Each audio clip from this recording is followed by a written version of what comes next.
सभी को नमस्कार। मैं Ramkiran Sharma role of education in holistic development के दूसरे पार्ट में उपस्थित हूँ और इसका नाम है understanding towards relationship and physical facility.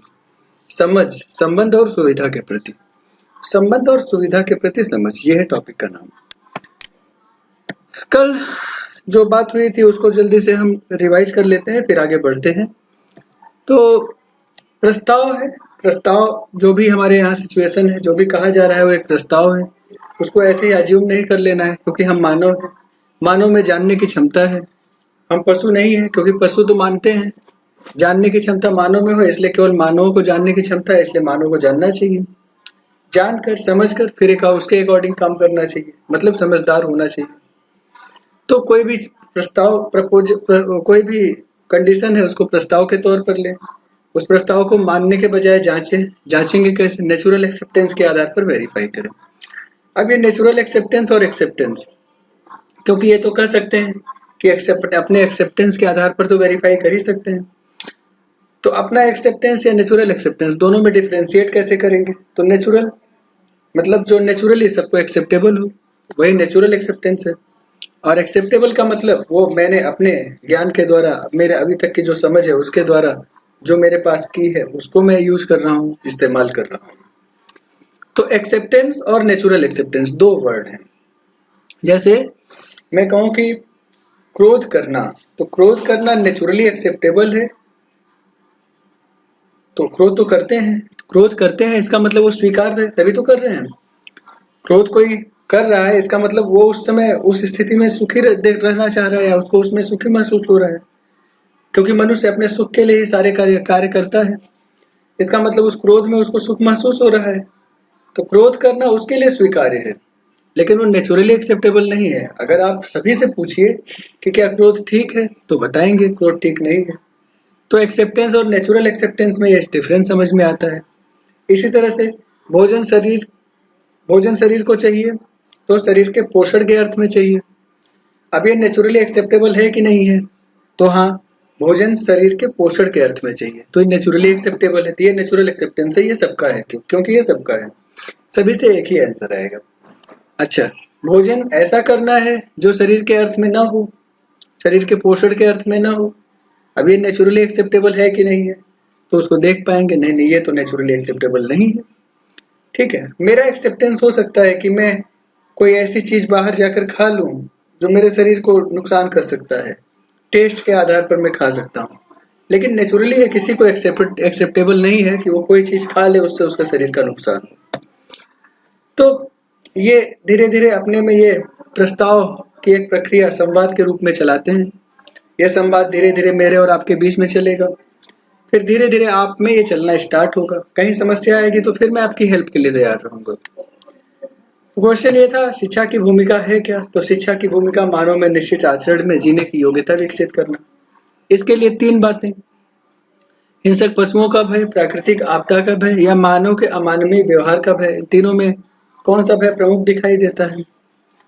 तो दिखाई दिया कि हिंसक पशुओं का जो भय है वो जाना पहचाना है। शेर के सामने जाएंगे तो जाते समय पता है किन प्रिकॉशंस के साथ जाना है, कुत्ते के साथ सामने भी। प्राकृतिक आपदा का भी जो भय है उसमें भी पता है कि किन प्रिकॉशंस के साथ रहना है, या कैसे इन्वायरमेंट में, या किस इन्वायरमेंट में कहाँ जाए न जाए। मानव के अमानवीय व्यवहार का भय दिखाई ठीक समझ में नहीं आता है, क्योंकि ये जो वाला जो भय है इसमें मानव कब क्या कर गुजरेगा ये कुछ पता नहीं है। और आज के समय में जब हम रास्ते में निकलते हैं, ठीक है, तो भी जो अपनी सुरक्षा व्यवस्था मजबूत करते हैं वो मानव से ही करते हैं।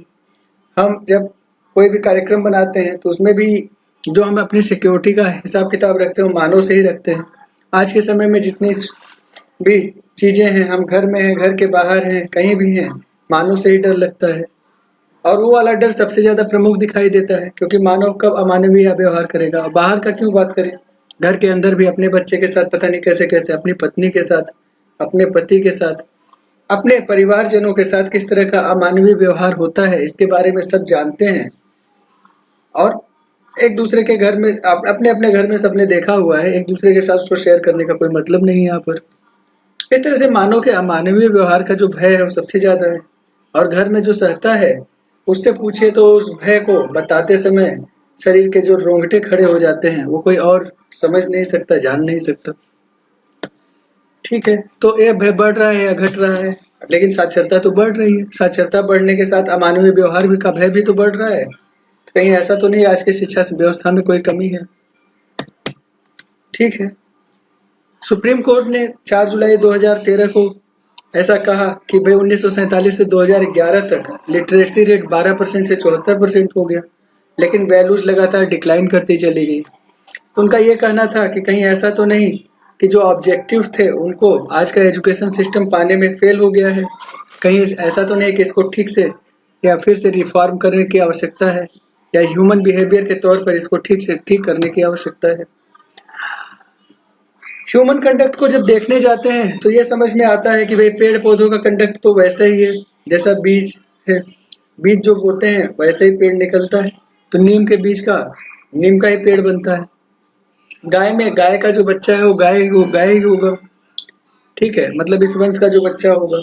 लेकिन मानव को देखने जाइए तो मानव में भाई इंजीनियर का बेटा इंजीनियर, डॉक्टर का बेटा डॉक्टर, अच्छे का बच्चा अच्छा नहीं होगा या खराब का बच्चा खराब नहीं होगा। अच्छा खराब तो कुछ होता नहीं, लेकिन जो जिसका आचरण खराब है अच्छा है, उसके बच्चे का आचरण कैसा होगा कोई कह नहीं सकता, क्योंकि उसका वो आचरण वैसा होगा जैसे जैसे उसकी शिक्षा संस्कार होगी।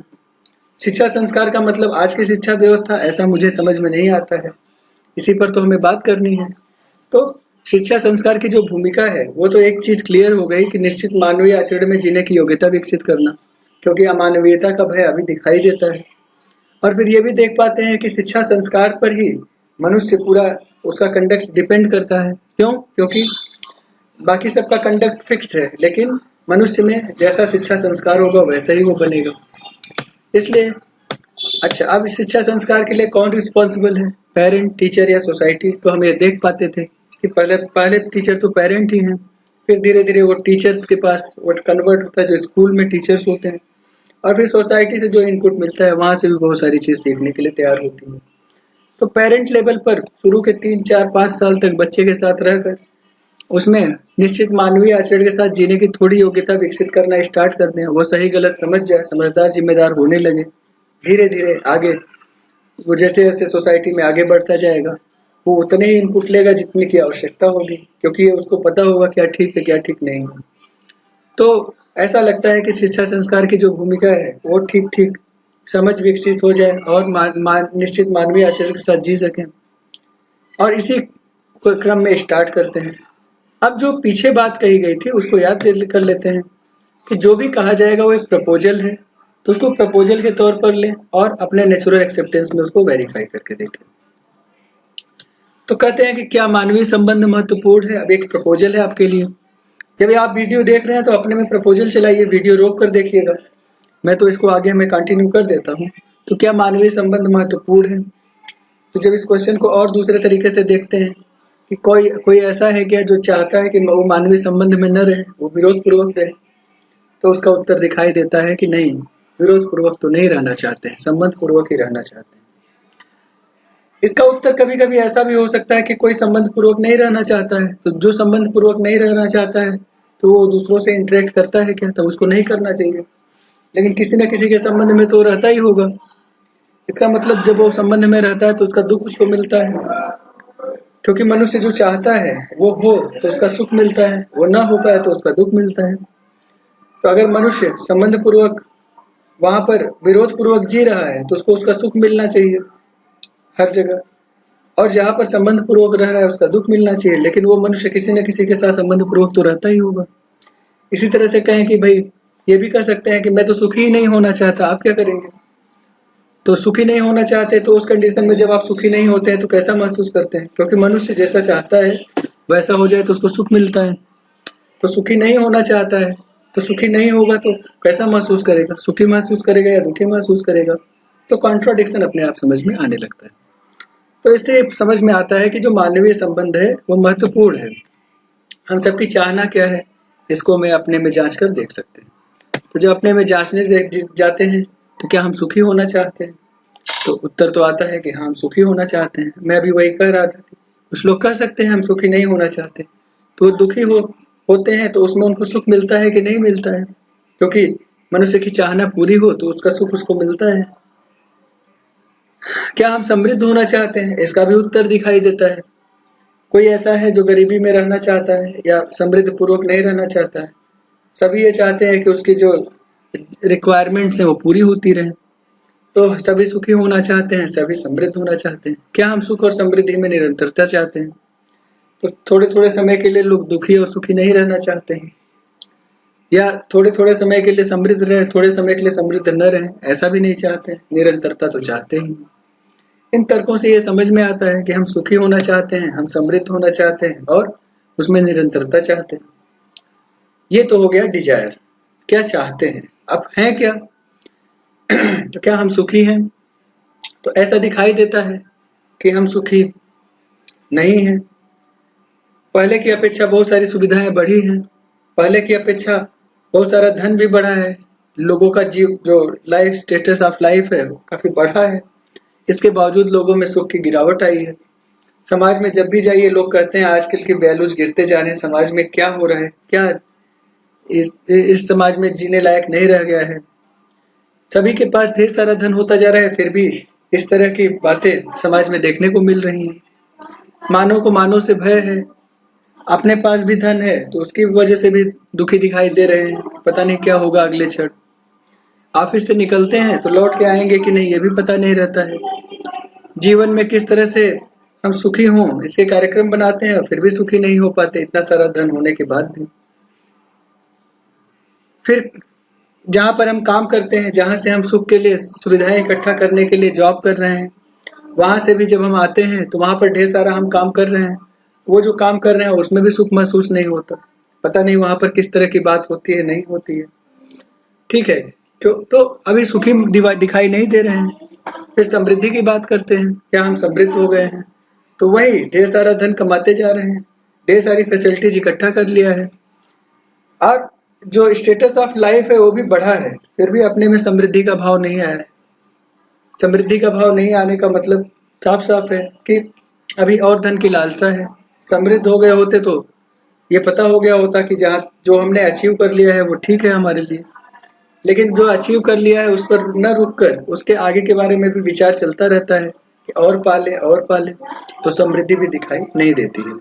तो स्टेट ऑफ बीइंग में जो है हम उसमें सुखी दिखाई नहीं देते हैं, समृद्ध दिखाई नहीं देते हैं, या कुछ समय के लिए सुखी और समृद्ध दिखाई देते हैं, ये लगातार भी नहीं है, इसलिए उसमें निरंतरता भी दिखाई नहीं देती है। पहले तो ये है नहीं, अगर इसमें कहीं है भी तो ज्यादातर समय के लिए एब्सेंट है या कम समय के लिए एब्सेंट है। ठीक है ना, मतलब ये है कि कुछ समय के लिए एब्सेंट है, कुछ समय के लिए प्रेजेंट है। तो समस्या कहाँ आ रही है? समस्या ये आ रही है, और इस सुख के लिए हम कर क्या रहे हैं, प्रयास क्या है हमारा प्रयास क्या है? सुख और समृद्धि की निरंतरता के अर्थ में हम प्रयास कर रहे हैं या केवल सुविधा संग्रह के अर्थ में? तो अब यही समझने की आवश्यकता है कि सुविधा संग्रह के अर्थ में अगर हम सुविधा संग्रह कर भी रहे हैं तो उससे सुख और समृद्धि तो बढ़ेगी ना, क्योंकि हमारे समाज में तो कहा ही जाता है कि धन ही सुख है, संपत्ति ही सुख है और उसी में समृद्धि भी है। तो ठीक हो जाना चाहिए, लेकिन ठीक से देखने जाएं तो सुख जो समृद्धि है वो तो फिजिकल फैसिलिटीज का पार्ट है, और जो सुख है वो सुख क्या है? सुख है संबंधों में, मैं संबंध पूर्वक रह पाऊं तो उसमें सुख है। मनुष्य की चाहना क्या है? संबंध पूर्वक रहना। अभी इसके पहले बात हुई थी, असंबंध पूर्वक रह नहीं पा रहे हैं, शायद ये दुख का कारण है। तो जो एफर्ट है वो केवल सुविधा संग्रह में है या संबंध के अर्थ में भी है, अब इस पर बात करने की आवश्यकता दिखाई देती है। ठीक है, तो इस पर ही अध्ययन करने जा रहे हैं कि हमारे परिवार में जो दुख है वो सुविधा के अभाव में ज्यादा है या संबंध निर्भर न हो पाने की वजह से। सुविधाएं बढ़े, मैं मोबाइल का एग्जाम्पल ले लेता हूँ। ढेर सारे मोबाइल एक परिवार में हो गए, चारों सदस्य के पास मोबाइल हो गया, उनके में संबंध पूर्वक जीने का अभाव हो गया, क्योंकि वो उस सुविधा के साथ बैठकर अपना सारा सुख दुख उसी मोबाइल फोन के साथ बांट रहे हैं। उसी के साथ फेसबुक पर ढेर सारे 1000-2000 फ्रेंड बना लिया है, इसी तरह से व्हाट्सएप पर भी 1000-2000 फ्रेंड बना लिया है, लेकिन अपने परिवार के साथ जीने का समय नहीं मिल रहा है। तो परिवार में संबंध का निर्वहन नहीं होगा तो उसका सुख मिलेगा या दुख मिलेगा? और बाहर जहाँ पर संबंध को खोजने का प्रयास कर रहे हैं वो परिवार में खोज लिए होते तब भी इस दुख का कोई कारण नजर नहीं आता।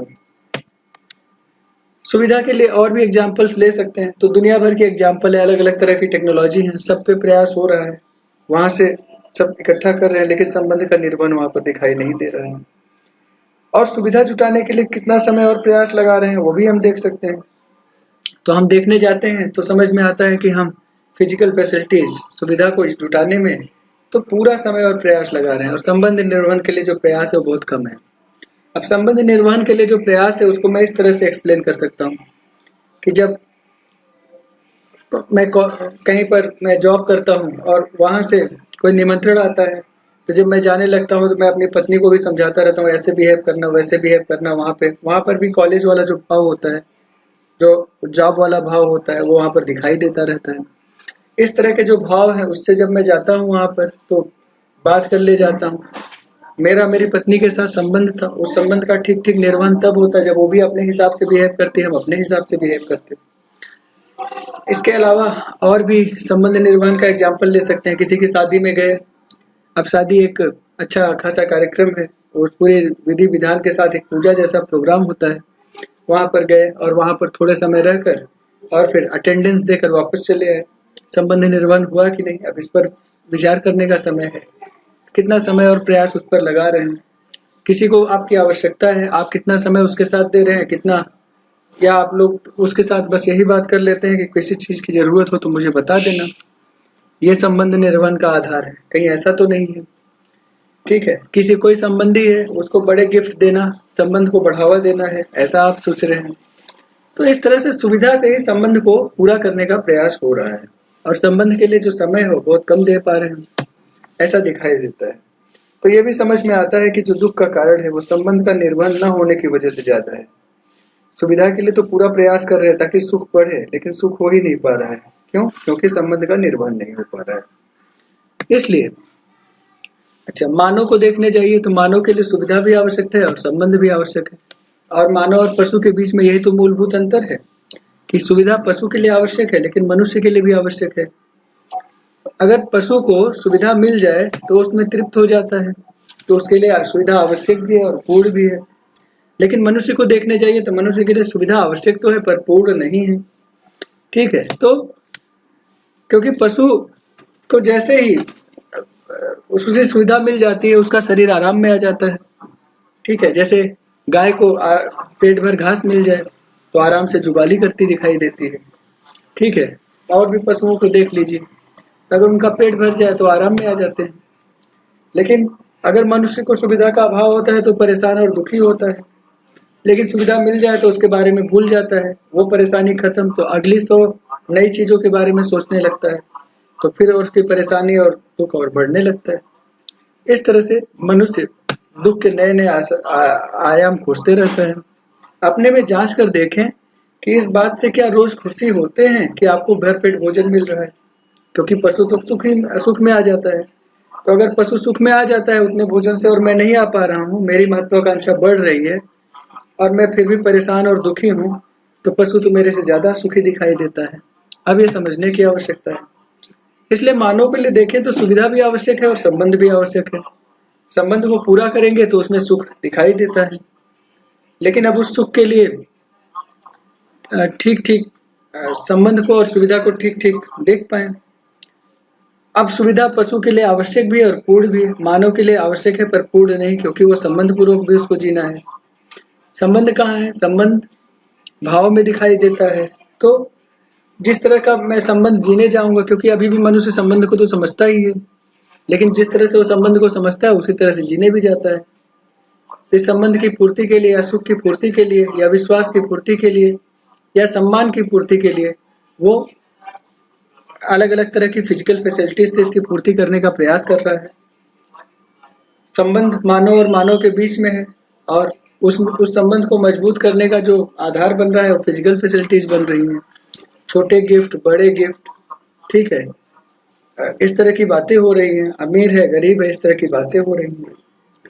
तो इसका मतलब यह है कि अभी संबंध को ठीक ठीक समझना नहीं। तो जैसा संबंध और सुविधा को समझेंगे उसी के अकॉर्डिंग जीवन यापन करेंगे, उसी के अकॉर्डिंग जो सुख होगा वो भी महसूस होगा। तो संबंध देख तो रहे होंगे, संबंध में कहते भी हैं कि मेरे माता हैं, मेरे पिता हैं, मेरे भाई बहन हैं, मेरे मित्र हैं, पर उस संबंध का को ठीक ठीक शायद समझ नहीं पाए हैं, या संबंध को ठीक ठीक जी नहीं पा रहे हैं, या उसको जीने और समझने के प्रति कुछ अभाव लग रहा है, जिसकी वजह से ये समस्याएं जनरेट हो रही हैं।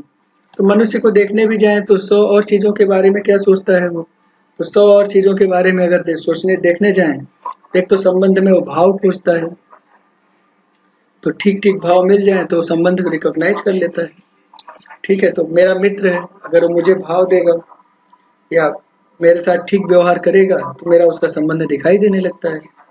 मैं उसके साथ ठीक भाव दूंगा या उसको ठीक भाव दूंगा या उसके साथ ठीक व्यवहार करूंगा, और दूसरा मेरे में सही सही समझ के उपलब्धि हो जाए। ये दो तरह की सूची बनती दिखाई देती है। तो सुविधाओं के अलावा मनुष्य संबंध और समझ के प्रति ठीक ठीक दिखाई देखता है। उसकी समझ ठीक बन जाए, ठीक समझ बन जाएगी तो संबंध भी ठीक ठीक जी पाएगा, सुविधा के लिए भी ठीक ठीक प्रयास कर पाएगा। इसलिए इसको सुनिश्चित करने के लिए सुविधा के अलावा मनुष्य मानव में संबंध और स्वयं में सही समझ के लिए खोजता है।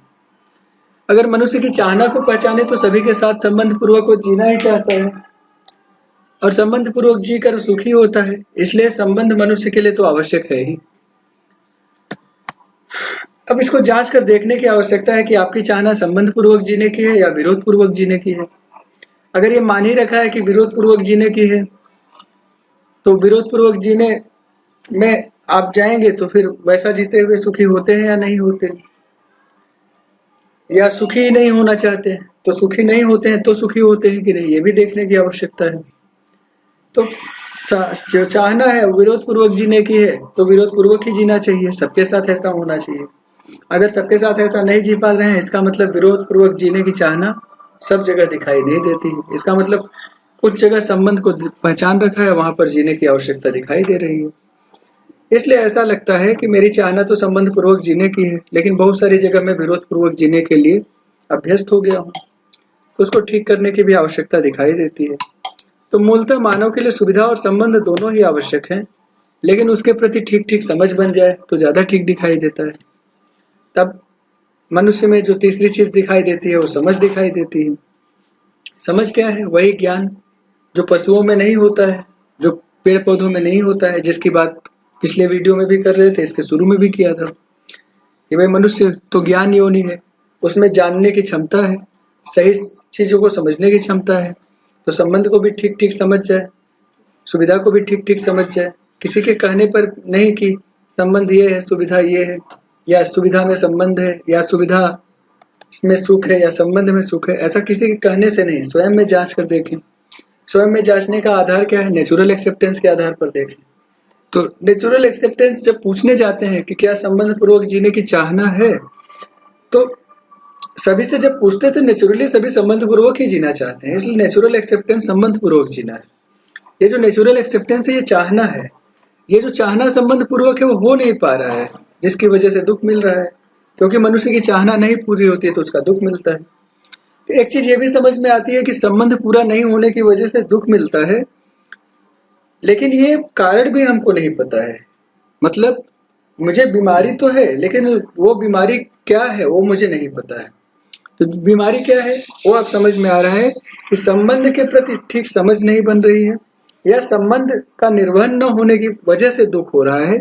ये पकड़ में नहीं आ रहा था, अब वो धीरे धीरे समझ में आने लगा है। तब ये ठीक ठीक देख पाएंगे कि जिस सुविधा के पीछे ही केवल भागे पड़े हैं वो सुविधा ही सब कुछ नहीं है, बल्कि संबंध सुख का आधार दिखाई देता है। तो संबंध पूर्वक जिए तो सुविधा की कितनी आवश्यकता होगी, तो सुविधा की उतनी ही आवश्यकता है जितना मेरे लिए जरूरी है। तब मैं यहाँ पर ये विचार कर सकता हूँ कि मेरे लिए सुविधा की कितनी आवश्यकता है। तो सुविधा मेरे लिए मेरे परिवार का जीवन यापन ठीक से हो पाए, इसके अलावा भविष्य में कोई दिक्कत आ जाए उसके लिए भी सुविधा मेरे पास हो। इसके अलावा और भी मेरी जरूरतें हो सकती हैं, घर में बहुत सारी सुविधाओं की जरूरत हो सकती है, उन सुविधाओं को इकट्ठा कर सकते हैं, इन सब का आकलन कर सकते हैं। तो समझ क्या है? इसका ठीक ठीक आकलन हो जाए। आकलन ठीक हो जाएगा तो जितनी सुविधा की जरूरत है उतना पता चल जाएगा और उतना इकट्ठा कर लिया तो समृद्धि का भाव यहाँ पर आ सकता है। और संबंध पूर्वक जी रहे हैं, सुविधा के पीछे न भागकर संबंध के लिए भी समय दे पाएंगे। संबंध के लिए समय दे पाएंगे तो संबंध में ठीक ठीक काम कर पाएंगे, तो म्यूचुअल हैप्पीनेस दिखाई देगी। एक दूसरे के साथ ठीक ठीक जी पाएंगे, सुख पूर्वक जी पाएंगे। तो संबंध ठीक हो पाए उसके लिए समझ बन जाए, भावपूर्वक संबंध में भावपूर्वक जी पाए, न कि सुविधाओं के आधार पर संबंध को बनाने जाए, तो वहां पर म्यूचुअल हैप्पीनेस दिखाई देने की संभावना बनने लगती है। कम से कम मैं तो सुखी होता ही हूँ, क्योंकि मैं संबंध को ठीक ठीक पहचानता हूँ। दूसरा नहीं पहचान पा रहा है, अभी उसके में कुछ समस्या होगी। जब वो पहचान पाएगा तो भी मेरे पास साथ संबंध पूर्वक जी पाएगा। लेकिन मैं तो संबंध को पहचान रहा हूँ, मैं तो उसके साथ संबंध पूर्वक जीऊँ। और जब मैं सुविधा में देखने जाता हूँ, तो सुविधा के प्रति मेरी समझ नहीं बनी है, तो मैं उसको लगातार इकट्ठा करता रहूंगा और उसमें सुख खोजता रहता हूँ। अब ये पता चल गया कि सुविधा जितनी जरूरत है उसका ठीक ठीक निर्धारण मैं कर लूं, बल्कि उससे ज्यादा का निर्धारण कर लूं और उससे ज्यादा मैं इकट्ठा कर लूं, तब मेरे में समृद्धि का भाव आने लगता है। क्योंकि अब मुझे ये पता चल गया कि कितनी सुविधा की आवश्यकता है और उतनी ही सुविधा मैंने इकट्ठा कर रखी है। इस तरह से म्यूचुअल है प्रॉस्पेरिटी का भी भाव मेरे में आने लगता है। और यही हैप्पीनेस और प्रॉस्पेरिटी के लिए तो ह्यूमन जीता है, तो सुख और समृद्धि का ठीक ठीक आधार मिल गया। अब दूसरे से कोई गलती हो जाती है तो उसके प्रति भी मेरे में सुख बना ही रहता है, उस पर क्रोध नहीं आता है। यदि मैं देख पाता हूँ उसकी समझ ही कम है। सुविधा में सुख नहीं खोजता हूँ, संबंध में सुख खोजता हूँ, तो संबंध पूर्वक जीने में सुख बना रहता है। और सुविधा से अपने जीवन की आवश्यकताएं पूरी करता हूँ, तो जितनी आवश्यकताएं हैं उनको पूरा करने के बाद उसके लिए भी बहुत ज्यादा प्रयास करने की आवश्यकता नहीं रह जाती। बहुत ज्यादा इस पर ध्यान नहीं जाता है कि और क्या इकट्ठा कर लें और क्या इकट्ठा कर लें। तो उसकी वजह से जो इकट्ठा करने में जो दुख मिलता था कि ये कम रह गया वो कम रह गया, उसका भी दुख खत्म हो जाता है। इस तरह से दोनों ही में सुख का भी आभास दिखाई देने लगता है और सुविधा में समृद्धि का भी आभास दिखाई देने लगता है। तो ये प्रायोरिटी को अगर देखें तो इसका मतलब समझ, संबंध और सुविधा के प्रति समझ होनी आवश्यक है। समझ ठीक बन जाती है तो किसके प्रति समझ, तो संबंध के प्रति पहले समझ बना लें, क्योंकि सुख के लिए यही आयाम है। और संबंध पूर्वक फिर सुविधा के लिए प्रयास कर सकते हैं। इसलिए ये ठीक ठीक देख पाए कि सही समझ जो है वो संबंध में जीना और संबंध पूर्वक सुविधाओं को इकट्ठा करने में है। तो अब सुविधाओं को इकट्ठा करने के लिए हम संबंध पूर्वक हम विचार कर सकते हैं कि इस तरह की चीजों का हम प्रोडक्शन करें, इस तरह की चीजों को हम प्रोड्यूस करें, इस तरह की चीजों को हम इकट्ठा करें जो इकोलॉजिकल हो, जो संबंध के अर्थ में हो, जिससे कोई ऐसी चीज का हम इस्तेमाल न करें या कोई सी ऐसी चीज का प्रोडक्शन न करें जिससे एयर में पोल्यूशन बढ़ता हो। वो पोल्यूशन फिर वापस आकर मानव संबंध को फिर से बिगाड़ने का काम करता है। तो ये समझ में आ पाए, यहाँ तो सुख था लेकिन ये वाली चीज को हमने अभी दरकिनार किया और फिजिकल फैसिलिटीज के पीछे गए। इसकी वजह से ये समझ में आता है कि जो रिलेशनशिप है वो जिसमें सुख हुआ करता था, अब उसको हमने अभी इग्नोर किया है, जिसकी वजह से उसका दुख मिलेगा। और वो जो दुख है वो केवल उसी को नहीं मिलता, मुझे भी मिलता है। तो सभी को धीरे धीरे इग्नोर करने पर सभी के प्रति सभी में वो दुख दिखाई देने लगता है। इस तरह की छोटी छोटी चीजों को यहाँ पर ध्यान में रखकर इसको अपने में जांच कर देखा जा सकता है। तो देखने जाए तो अभी जी कहाँ रहे हैं, अभी तो एनिमल कॉन्शियसनेस में जी रहे हैं, क्योंकि पशुओं की जो जरूरत है वही उसी को मैं अपनी जरूरत समझकर उसको पूरा करने का प्रयास कर रहा हूँ, उसी में सुख भी खोज रहा हूँ और उसको ज्यादा से ज्यादा इकट्ठा करने का प्रयास, क्योंकि यही नहीं पता है कि मुझे सुविधा की कितनी जरूरत है। तो धीरे धीरे सुविधा के उस कुचक्र में फंसते जा रहे हैं और इसकी वजह से कहीं से भी किसी भी तरीके से इकट्ठा करने का प्रयास है और दरिद्रता का भाव मेरे में अभी बनना शुरू हो गया है। वो समृद्धि का भाव कभी आएगा ही नहीं, क्योंकि ये पता ही नहीं कितना इकट्ठा करना है, क्योंकि वो कभी आकलन ही नहीं किया और संबंध के बारे में सोचा ही नहीं, संबंध पर विचार ही नहीं किया, उसके प्रति कोई समझ बनी नहीं है। इसलिए समझ अगर नहीं है, समझ नहीं है सुविधा के प्रति, तो दरिद्रता में जिएंगे, दरिद्रता का दुख मिलेगा और संबंध पूर्वक नहीं जी पाते हैं तो उसका भी दुख मिलता है। तो जब ठीक ठीक समझ नहीं बन पाती है तो सभी तरह से दुखी होते हैं, जबकि अगर ठीक ठीक समझ बन गई होती तो दोनों ही तरीके से सुखी होते, समृद्धि का भी सुख उठा रहे होते और सुख का तो सुख है होता ही है। इस तरह से दो तरह के मनुष्य दिखाई देते हैं, एक सुविधा विहीन दुखी दरिद्र। एग्जाम में SVDD लिखकर आता है कि इसका फुल नेम लिखिए। तो सुविधा विहीन दुखी दरिद्र वो है जिनके पास सुविधा भी नहीं है और इसकी सुविधा नहीं जिसकी वजह से दुखी हैं और दरिद्र भी हैं। दूसरे वो हैं जिनके पास सुविधा संपन्न तो है, वो सुविधाओं की अपार सुविधा है, फिर भी वो दुखी दरिद्र हैं। एग्जाम में ये पूछा जाता है SSDD एस एस सुविधा संपन्न, डी डी दुखी दरिद्र। अब ये देख पाते हैं कि सुविधा संपन्न दुखी दरिद्र आजकल हमारे इन्वायरमेंट में इन्हीं की संख्या ज्यादा दिखाई देती है। इसके अलावा होना क्या चाहते हैं? होना तो हम चाहते हैं सुविधा संपन्न सुखी समृद्ध, कि हम सुविधा संपन्न भी हो जाएं और सुखी समृद्ध भी हो जाएं। लेकिन कहीं कहीं संबंध के प्रति ठीक ठीक भाव नहीं बन पाता है, जिसकी वजह से समाज में ये वाली जो संख्या है वो ज्यादा दिखाई देती है।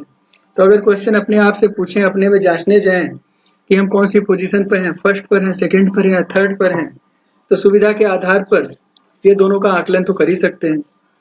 तीसरे वाला जो है वो तो आइडियल कंडीशन है, यहाँ तक पहुंचने की संभावना है या यहाँ तक पहुंचना है, यही तो होना चाहते हैं। तो नेचुरल एक्सेप्टेंस हमारा ये है, ये नेचुरल एक्सेप्टेंस है। और अभी हम का मतलब ये व्हाट टू बी, ठीक है, होना क्या है, एंड व्हाट वी आर, और हम कहाँ हैं अभी, ठीक है। तो हम कहाँ हैं, तो या तो सुविधा विहीन होंगे तो उसमें दुखी दरिद्र है, तो ठीक है, उसके लिए अभी प्रयास करने की आवश्यकता है। लेकिन अगर सुविधा संपन्न है फिर भी दुखी दरिद्र हैं, कहीं ऐसा तो नहीं कि ये एनिमल कॉन्शियसनेस में जी रहे हैं, सुविधा ढेर सारा इकट्ठा कर लिया है लेकिन दरिद्रता का भाव है और संबंध को ठीक ठीक निर्वहन नहीं कर पा रहे हैं, इसकी वजह से सुख नहीं मिल पा रहा है। और समाज में देखने जाए तो सुविधाएं, अपार सुविधा है लोगों के पास, फिर भी उसका सुख नहीं मिल पा रहा है। इसका मतलब कहीं यहाँ पर समस्या तो नहीं है कि सुविधा ढेर सारी इकट्ठा हो गया, एनिमल कॉन्शियसनेस में जी रहे हैं, उसकी वजह से दुखी दरिद्र हैं। तो अगर समझ सुविधा के प्रति और संबंध के प्रति, दोनों के प्रति ठीक ठीक बन जाए तो सुविधा में भी सुख पाएंगे, सब सुविधा में समृद्ध रहेंगे और संबंध में सुख को अनुभव करेंगे और इस तरह से सुखी हो पाएंगे। और समृद्धि का भाव जो होता है वो भी सुख का भाव देता है। इस तरह को ठीक ठीक देख पाए तो वहां पर ठीक होता दिखाई देता है। तो अगर अभी हमारा जीना केवल सुविधा के अर्थ में, तो जीव चेतना में जी रहे हैं, पशु चेतना में जी रहे हैं, क्योंकि पशु का जीतना तो सुविधा में है, पशु इससे तृप्त हो जाता है, ठीक है। इसलिए मानव और पशु के अंतर को समझते हुए कम से कम पशु से अच्छा जीने के लिए प्रयास करें, इसके लिए संबंध पूर्वक जीने के लिए प्रयास स्टार्ट करें। तो ये देख पाए कि संबंध पूर्वक जीना जरूरी है, अदरवाइज ऐसे ही एनिमल कॉन्शियसनेस में जीते रहेंगे, दरिद्रता के भाव में जीते रहेंगे और दुखी अपने आप को महसूस करेंगे। तो हमारा जीना तीनों में के लिए है, तो हम मानव चेतना में जी रहे हैं, क्योंकि समझ संबंध और सुविधा के प्रति हो तो समझ भी चाहिए, संबंध भी चाहिए और सुविधा भी चाहिए। इन तीनों के आधार पर सुखी और समृद्ध होकर मानव तृप्त हो पाता है। और इस तरह से ये देख पाते हैं कि अगर समझ ठीक ठीक बन जाती है, संबंध के प्रति भी सुविधा के प्रति भी मानव चेतना में जी पाते हैं, तो उसकी वजह से उभय सुख और उभय समृद्धि हो पाता है। तो आज के समय में अगर यहाँ पर हैं, जैसा कि क्वेश्चन अपने में जांचने की आवश्यकता है, अगर यहाँ पर पहुंच गए तो बड़ी अच्छी बात है, लेकिन अगर अभी यहाँ पर है तो यहाँ से ट्रांसफॉर्मेशन की आवश्यकता है। तो एनिमल कॉन्शियसनेस से ह्यूमन कॉन्शियसनेस की तरफ बढ़ना स्टार्ट करें, संबंध को ठीक समझें, संबंध के प्रति समझ विकसित करें, संबंध का जो मुख्य आधार है विश्वास, फिर उसके बाद सम्मान, विश्वास और आधार को ठीक ठीक समझें और उसको अपने में समाहित करें। उसको ठीक ठीक अपने में समाहित कर लेते हैं तो धीरे धीरे संबंध पूर्वक जीना स्टार्ट हो जाता है। ये भी समझ पाए कि दूसरे से गलती हो जा रही है, क्योंकि अक्सर जो संबंध टूटता है उसके लिए बहाना भी मैं दूसरों की गलती को देता हूँ। तो दूसरों से गलती हो जाए तो मैं तो संबंध पूर्वक जी रहा हूँ ना, ऐसा मैं कहता हूँ, तो मैं संबंध पूर्वक जी रहा हूँ, तो मैं देख पाऊँ कि उसकी ही समझ कम है, तो समझदार नहीं है, वो तो वैसे करेगा, क्या मैं भी वही गलती करूँ? नहीं, मैं वो गलती नहीं करूंगा। तो जब मैं वो गलती नहीं करूंगा तो मैं तो अपनी तरफ से संबंध पूर्वक जी रहा हूँ, तो उसकी कही हुई बात, उसकी दी हुई गालियां, उसके दिए हुए जख्म मुझे परेशान नहीं करते हैं, फिर भी मैं सुख का अनुभव करता हूँ। तो जब इस तरह से मेरे में समझ बन जाती है तो मैं संबंध पूर्वक जीने के लिए तैयार होता हूँ और मेरे में सुख होता है और मैं धीरे धीरे ट्रांसफॉर्म होते हुए ह्यूमन कॉन्शियसनेस की तरफ बढ़ने लगता हूँ। तो यही विकास है, क्योंकि विकास का जो मुख्य आधार है वो शिक्षा संस्कार है, और शिक्षा संस्कार में अमानवीयता बढ़ती जा रही है, जिसको हम देख पा रहे हैं, और उसकी वजह से भी हम लोग काफी दुखी हैं, उसकी वजह से समाज में बहुत सारा भय व्याप्त है। तो शिक्षा संस्कार ऐसा हो जिससे हम ठीक ठीक जी पाए, तो हम ये देख पाए कि शिक्षा संस्कार ऐसा होना चाहिए जो ह्यूमन कॉन्शियसनेस से, ये एनिमल कॉन्शियसनेस से मुझे ह्यूमन कॉन्शियसनेस की तरफ ट्रांसफॉर्म कर दे, जो मुझ में निश्चित मानवीय आचरण के साथ जीने की योग्यता विकसित कर दे। तो यही तो विकास हुआ। तो ट्रांसफॉर्मेशन, प्रोग्रेस ही विकास है। यही आपका डेवलपमेंट, ठीक डेवलपमेंट दिखाई देता है। डेवलपमेंट अगर केवल सुविधा के अर्थ में देखने जाएंगे, केवल जीडीपी में मेजर करने जाएंगे, तो वहां पर हम देख पाते हैं कि सुविधाएं बढ़ती तो जा रही हैं, हमारे देश की जो स्थिति है वो पूरे वर्ल्ड में काफी अच्छी दिखाई देती है। लेकिन जब सुख और शांति की बात करते हैं तो हमारे देश में उसकी कमी दिखाई देती है। इसका मतलब ये है कि जिस सुख और समृद्धि के लिए मनुष्य प्रयास करता है वो सफल होता दिखाई नहीं दे रहा है। इसलिए शिक्षा की जो भूमिका है वो अब एनिमल कॉन्शियसनेस से ह्यूमन कॉन्शियसनेस की तरफ ठीक ठीक ट्रांसफॉर्म हो जाए और निश्चित मानवीय आचरण के साथ जीने की योग्यता विकसित हो जाए, निश्चित मानवीय आचरण के साथ जीने लगे, तो वो ठीक होता दिखाई देता है। तो एजुकेशन संस्कार का अगर रोल देखें ठीक ठीक, तो ये 3 चीजों को इंश्योर करता है। एक तो बच्चे में सही समझ, दूसरा ह्यूमन ह्यूमन बीइंग के साथ संबंध पूर्वक जीने की योग्यता, कैपेसिटी, है ना, और तीसरा जो फिजिकल फैसिलिटीज हैं उनको ठीक ठीक आइडेंटिफाई कर पाए। जो भी मेरी फिजिकल फैसिलिटीज की आइडेंटिफिकेशन मैंने किया है, जितनी रिक्वायरमेंट्स हैं उनको पूरा करने के लिए सस्टेनेबल प्रोडक्शन की प्रैक्टिस करें अपने उन स्किल्स की सहायता से जो इकोलॉजिकल हो, इकोसिस्टम के अकॉर्डिंग हो और रिलेशनशिप को ध्यान में रखकर बनाया गया हो। ये 3 चीजों को ध्यान में देख सकते हैं। तो अगर एजुकेशन संस्कार की बात करें आज के समय में, तो पहला जो पोजीशन है राइट अंडरस्टैंडिंग, तो अगर चाइल्ड में सही समझ होती तो आज के समय में वैल्यूज गिरती हुई दिखाई नहीं देती। कहीं ऐसा तो नहीं कि एजुकेशन संस्कार जो है वो पहले वाले पॉइंट को ठीक ठीक पूरा नहीं कर रहा है।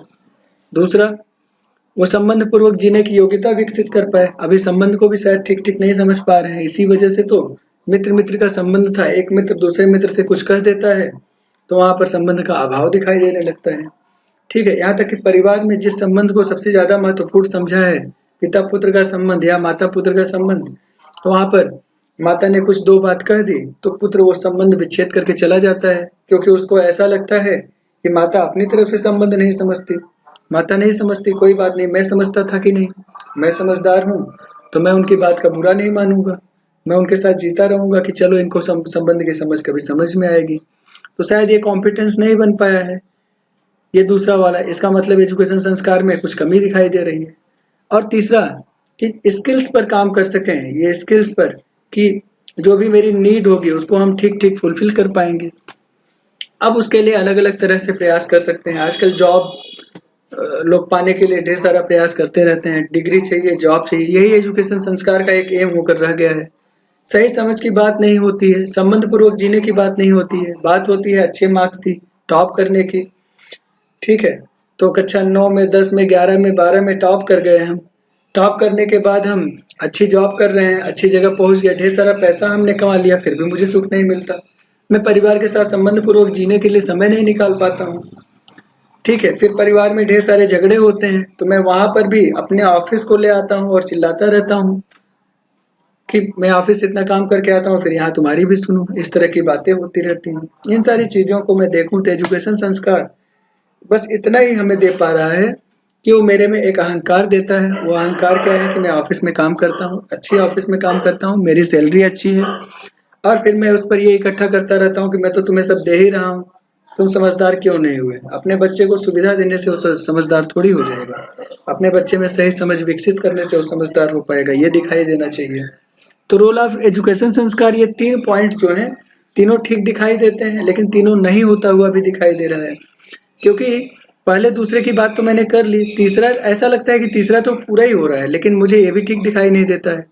आज के समय में जो प्रोडक्शन है वो सस्टेनेबल दिखाई नहीं देता। ऐसी बहुत सारी चीजें हमारे समाज में बन रही हैं जो इकोलॉजिकल नहीं है, जो इकोसिस्टम को अफेक्ट करती हैं, बैडली अफेक्ट करती हैं, और उसको ठीक ठीक देखने जाएं तो उन सारी चीजों की जरूरत भी दिखाई नहीं देती थी।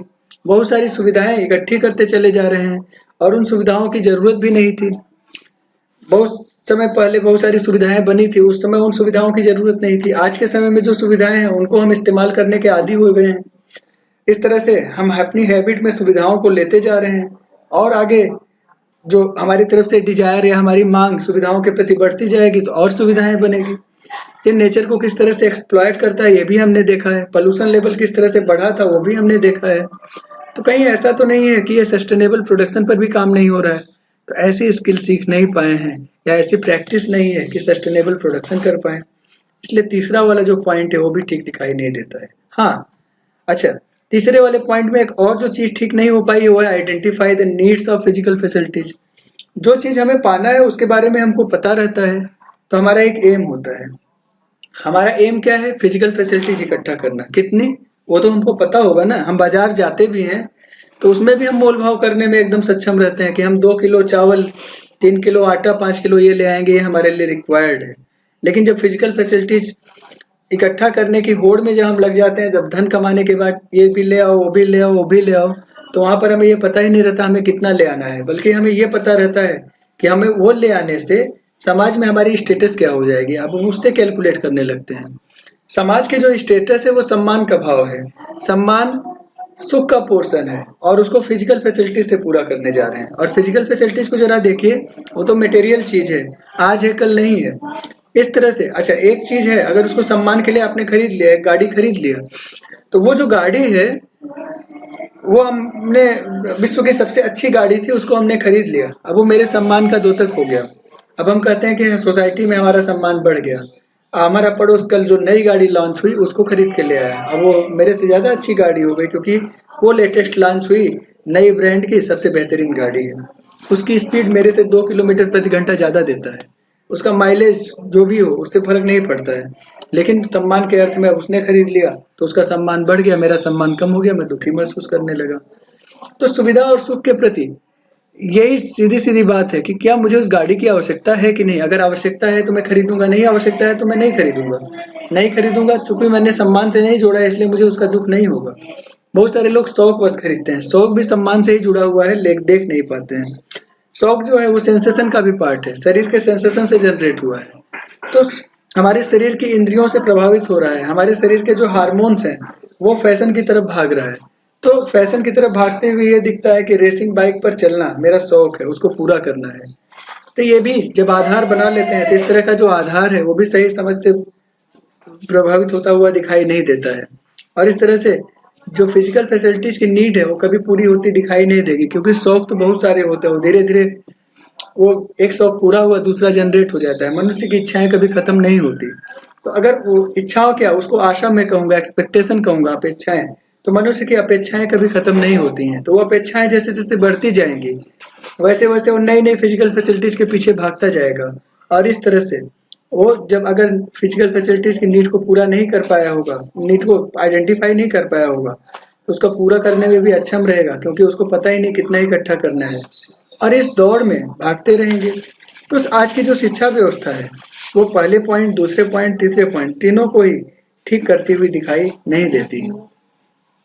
इसलिए ऐसी शिक्षा व्यवस्था हो जो सही समझ डेवलप कर दे, ऐसी शिक्षा व्यवस्था हो जो ह्यूमन बीइंग में संबंध पूर्वक जीने की कैपेबिलिटी या कॉम्पिटेंस प्रोवाइड करे, ऐसी शिक्षा व्यवस्था हो जो हमारी फिजिकल फैसिलिटीज का निर्धारण हमारे में होने दे और फिर उनको इकट्ठा करने के लिए हम सस्टेनेबल तरीके से हम उसका प्रोडक्शन कर सकें, या ऐसी चीजों को हम यूज करें जो सस्टेनेबल हैं, जो हमारे नेचर के लिए, हमारे समाज के लिए, हमारे लोगों के लिए ठीक है।